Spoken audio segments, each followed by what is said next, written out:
Ang TBJ is Itbulaga. Itbulaga is TBJ. Hindi pwedeng maghiwalay yan kahit anong gawin natin.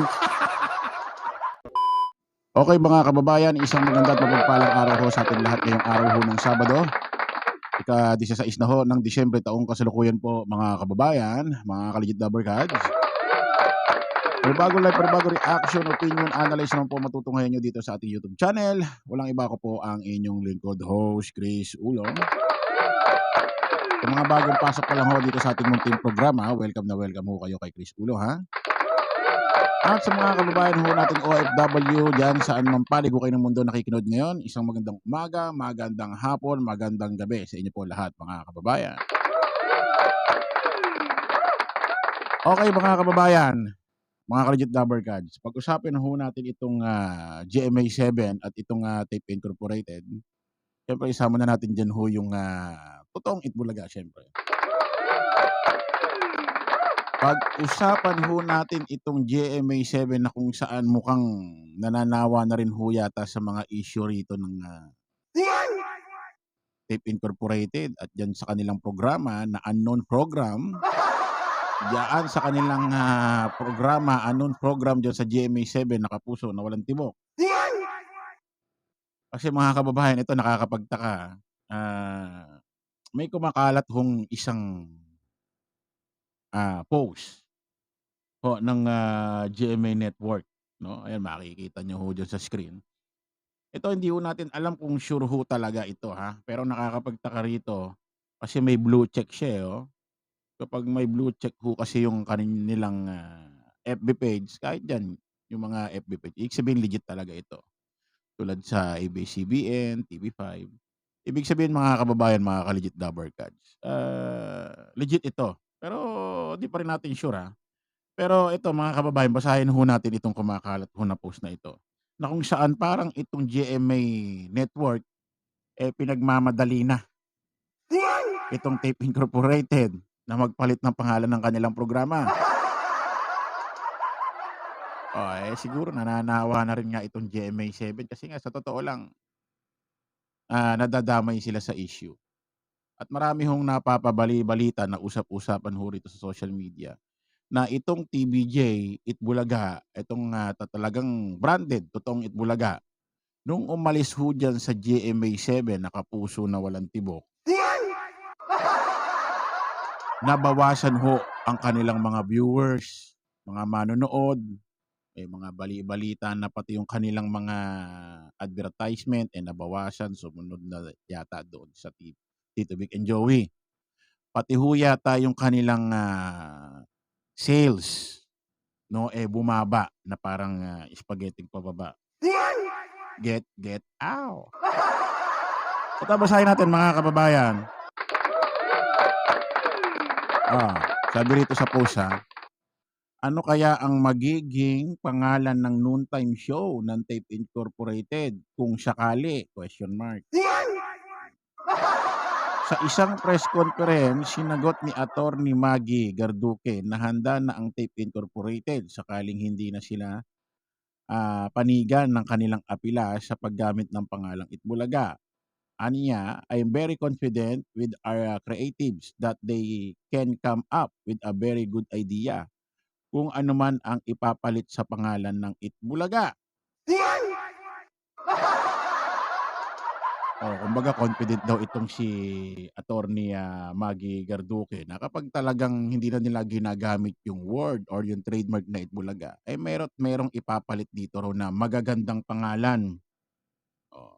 Magagandang pangalan na maiisip ng kanilang mga, siguro sa production or sino man ang mag-iisip. Ang nakakatawa rito mga kababayan, mga ka-legit Dabbercads, ang nakakatawag ho ng pansin dito, yung unang sentence na nakapost sa GMA Network na ano kaya ang magiging bagong pangalan ng noontime show ng Tape Incorporated kung sakali. Para bang sumusuporta na rin sila no? Na sige, palitan nyo na yan. Nakakapagod na Pati kami nadadamay Ang nakakapagtaka dito mga ka-legit Dabbercads, itong post ho na ito, nawawala na. Talagang chineck ko yung ano, eh, yung FB page nitong GMA Network na FB page na milyon-milyon ho ang followers. Nawawala na ho ang post na 'to. Kasi kung totoo itong post na 'to, bakit wala na sa kanilang FB page? Bakit dinelete na or hinide na? Siguro naisip ng GMA Network, eto di kasi natin alam kung sino nagmamaniobra diyan, eh, ng ganitong FB page diyan sa kanilang, network.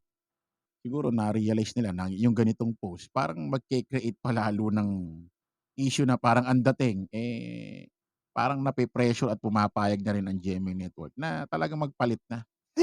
Etong etong Tape Incorporated, isip-isip ko pa nga baka dahil na rin yata ito kay Paulo Conte. Kasi mga kababayan, sa totoo lang, ang daming basher ngayon ni Paulo Contis, ang daming galit diyan. Siyempre pagka galit diyan, eh, malamang nadadamay na rin yung kanyang, network, yung GMA7 na Kapuso na Walang Timok. Damay na 'yan. Damay na 'yan, eh, lalo na yung nakaraang akala mo ito si Paulo Contis abogado dun na tumayo dun sa entablado na makapagsalita na akala mo, eh, snapping-snappy pa yung tayo, akala mo mga kapuso, ito lang masasabi ko, mahaba pa ang laban. Legally wala pang final. Dinaig pa nga yung GMA, dinaig pa yung Tape Incorporated, buti pa yung GMA7 hindi nagsasalita about dito, yung mga kanilang mga taga-legal department. Kasi ang alam ko itong GMA7 nasampahan din yata ng demanda, reklamo, kaso from TVJ. Sila nga hindi nagsasalita about dito sa mga case-case na 'to, eh. Yung mga ibang artista diyan sa kanilang programa wala rin nagsasalita. Ewan ko bakit itong si Paulo Contis lagi ang nagsasalita at nagpaparinig diyan. Bukod dun wala na.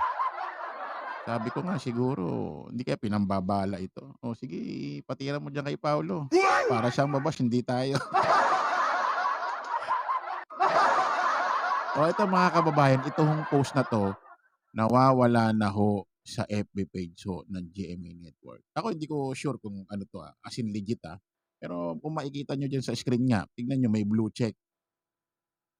May blue check yung kanilang, 'yan GMA Network. Kasi maraming FB page ang GMA, eh. GMA News, GMA Network, may, kung ano-ano pang GMA 'yan. Pati nga yung mga pati nga yung mga buraot na ano diyan, yung mga buraot na FB page diyan, yung mga pangalan nila para may makapag-like lang, may makapag-follow lang, ang iniisip tuloy ng ibang tao, pagmamay-ari din ng GMA Network 'yun. Kasi yung mga buraot na FB page diyan, laging may mga inilalagay na kapuso, kapuso. Tulad nung isang FB page diyan na Kapuso Alliance, nilalagay nila kapuso, para mapansin. Para mapansin sila may mag-like, may mag-follow. Ang problema siguro pagka tinapik niyo ibang programa baka may mag-like, may mag-follow pa diyan. Ang problema nilalangaw yung FB page nila kasi ang topic nila pagtatanggol dun sa kabilang istasyon, diyan sa Tape Incorporated, diyan sa programa ng Tape Incorporated. Against sila sa TVJ. Kaya walang masyadong nagla-like, nagpa-follow diyan. Yung iba diyan nakiki-ride on na lang, nagti-trip-trip na lang, nakikitawa-tawa na lang, pero yung mga ganyang klaseng FB page, hindi lalaki yung ganyang klaseng FB page. Parang buraot na lang yan diyan sa mundo ng FB.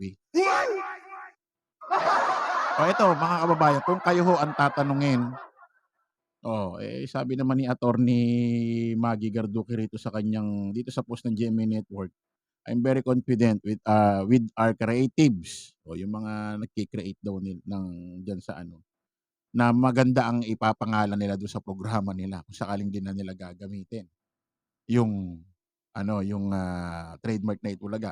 Ang problema rito mga kababayan, yung programa kasi nila bukod sa ginagamit nila yung trademark na Itbulaga, kilala na rin sila sa EB Happy. Oo, yung AB Happy. Ang problema, etong IPO Philippines, yung naglabas sila ng desisyon ho ng A5 ng Disyembre, bukod sa sinabing walang karapatan at hindi napatunayan ng Tape Incorporated na sa kanila ang trademark na Itbulaga, wala rin silang naging patunay at karapatan doon sa trademark na AB Happy. Kasama ho yun doon sa desisyon na pinail ho ni ECO. Yung ECO na dati yata nilang writers, or yun yung nakaisip ho nung word na EB Happy. Kasama rin ho. So, alam niyo yun, ano kaya maiisip nila? Okay na sana yung EB Happy kasi nakikilala na rin sila dun. Oo, ngayon, masasayang ngayon yung mga pinamimigay nilang damit doon sa Gisa Gedli ni Buboy Villar tsaka ni Yorme Isko Moreno. Kasi mga nakalagay doon EB. Eh, siyempre pag di na nila ginagamit yan, siyempre yung mga taong nabigyan nun, ang maiisip na yung Itbulaga na. Tito Vic and Joey. Parang ang mangyayari pa dyan, naging pabor pa sa TVJ yung mga pamimigay yung mga damit.